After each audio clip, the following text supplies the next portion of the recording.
Olá, eu sou Richarlison Martins, professor do Núcleo de Estudos de Políticas Públicas e Direitos Humanos da UFRJ, psicólogo, e integrei o Conselho Nacional de Saúde por alguns anos. Quero inicialmente saudar essa iniciativa do NEPDH, acho extremamente valiosa a possibilidade de que a universidade difunda amplamente para o conjunto da população brasileira informações baseadas em evidências científicas que auxiliem a todos e todas nas suas práticas de prevenção e cuidado no âmbito da saúde coletiva.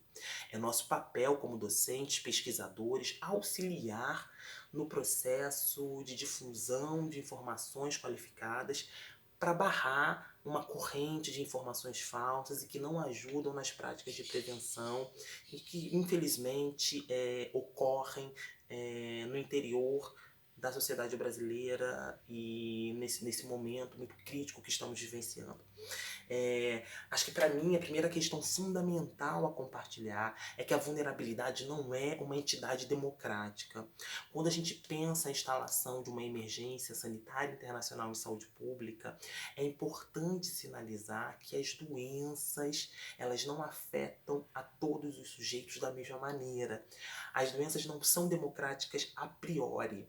Isso é extremamente importante para todos e para todas nós, porque em momentos como que estamos vivendo, de instalação de uma epidemia, é possível evidenciar com muito mais qualidade as desigualdades sociais que são inerentes à estrutura histórica do Brasil.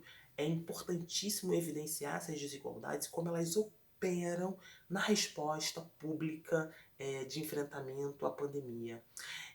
Isso porque as iniquidades sociais, as iniquidades que se relacionam ao campo da saúde, correlatas ao gênero, raça, classe, condições adequadas de saneamento básico que alguns cidadãos têm e outros não, condições adequadas de moradia que algumas cidadãs têm e outros não, afetarão a resposta pública que se condiciona a esses processos.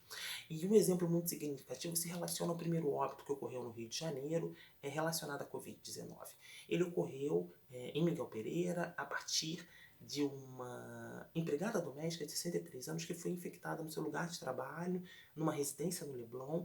A empregadora havia chegado dias antes da Itália, epicentro global de difusão do coronavírus. A empregadora teve os cuidados adequados em saúde, não veio a óbito. A empregada doméstica veio a óbito. Isso, pra gente, é um estudo de caso bem interessante para exemplificar que as desigualdades de saúde, elas operam na instalação de uma pandemia. E isso é importantíssimo para a gente entender como o governo brasileiro vem respondendo a essa emergência sanitária internacional, considerando ou não as desigualdades presentes na sociedade.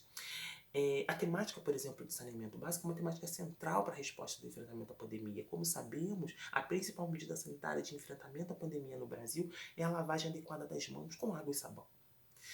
Contudo, pelos dados do Sistema Nacional de Informações de Saneamento, o SINES, aproximadamente 39 milhões de brasileiros não têm acesso à água encanada. Os dados do último relatório global do Fundo das Nações Unidas para a Infância, a Unicef, lançado no último dia 22 de março, Dia Mundial da Água, aponta que mais de 40% da população mundial não tem acesso à água e sabão. Quando a gente analisa as pesquisas de economia em saúde, essas pesquisas apontam que a cada R$ 1 investido em programas de saneamento básico, o Estado brasileiro deixa de investir R$ 4 no Sistema Único de Saúde em decorrências de problemas ligados ao não saneamento básico. Esses dados por si só já apontam a enorme dificuldade que nós temos para operar com a temática do saneamento básico. Isso se agrava quando sabemos que aproximadamente mais de 300 mil internações no Sistema Único de Saúde derivam de questões ligadas ao não tratamento da água e esgoto. Por que isso é muito importante para a discussão atual de enfrentamento ao coronavírus? Como sabemos, a principal medida sanitária nesse momento, para a contenção da carga viral é a lavagem adequada das mãos. Como garantir a lavagem adequada das mãos num contexto em que aproximadamente 40 milhões de brasileiros e brasileiras não têm acesso à água encanada? Nós já temos aí um dado que expõe a enorme dificuldade estrutural das políticas públicas brasileiras em responderem a uma questão central, que é a garantia da qualidade de vida da população brasileira. Uma outra questão fundamental para essa discussão é a necessidade da temática habitacional e do direito humano a uma habitação adequada e de qualidade. Aproximadamente no Brasil, pelos dados do último censo de 2010, nós temos 10 milhões de pessoas que vivem em favelas. Uma pesquisa de uma fundação em Minas Gerais apontou, analisando um cenário aproximado da PNAD de 2015, que naquele ano o Brasil necessitaria de mais de 6 milhões de habitações para barrar o alto déficit habitacional. Uma pesquisa lançada há poucas semanas da ONG Casa Fluminense analisou os dados da PNAD da região metropolitana do Rio de Janeiro. E é chocante perceber que, analisando os municípios da região metropolitana, em mais de 300 mil domicílios se vivem no quarto com mais de 3 pessoas. E isso significa dizer que a estratégia de isolamento e distanciamento social, que é a principal estratégia de contenção ao coronavírus, não é possível em, no mínimo, 300 mil domicílios da região metropolitana do Rio de Janeiro. As respostas brasileiras, se não considerarem essas questões estruturais, elas são fadadas ao fracasso. Um outro ponto que me parece fundamental nessa discussão é pautar a temática do financiamento do Sistema Único de Saúde.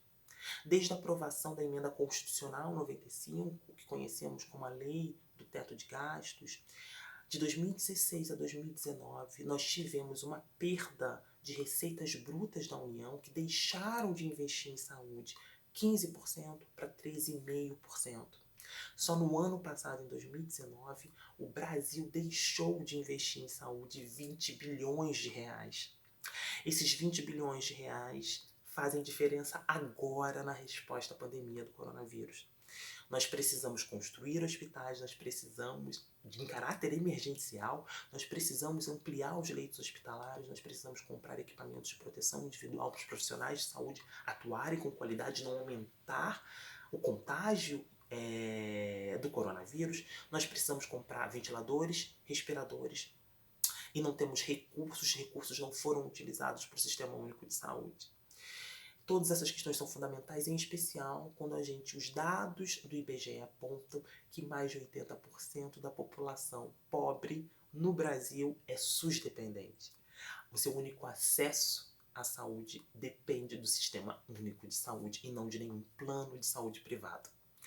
Tudo isso nos gera uma enorme preocupação quando a gente analisa a resposta brasileira de enfrentamento à pandemia do coronavírus. Uma questão central para nós, pesquisadores do campo da saúde coletiva, dessa intersecção da saúde com os direitos humanos, é apontar que os determinantes sociais de saúde estruturam a resposta brasileira para o enfrentamento do coronavírus. E para isso é importante considerar que a resposta deve conter 3 grandes pilares. O primeiro deles é ampliar o diálogo com a comunidade científica. O segundo, que as evidências científicas sejam os balizadores da resposta. E em terceiro, ampliar os investimentos em pesquisa, em ciência, tecnologia, inovação, saúde e educação. Para garantir a ampliação do direito universal humano à saúde nesse contexto, a gente deve garantir que os sujeitos e grupos sociais em situação de maior vulnerabilidade sejam considerados como estratégia central para a resposta da pandemia do coronavírus.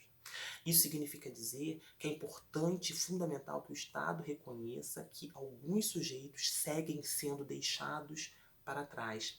Isso é fundamental na construção da resposta, acima de tudo, porque se a gente não considera neste momento os sujeitos em situação de maior vulnerabilidade, a nossa resposta ao enfrentamento da pandemia será parcial, limitada, não integral, e a qualidade da resposta depende da gente entender os processos de desigualdade da sociedade brasileira que afetam neste momento a construção das políticas públicas em saúde.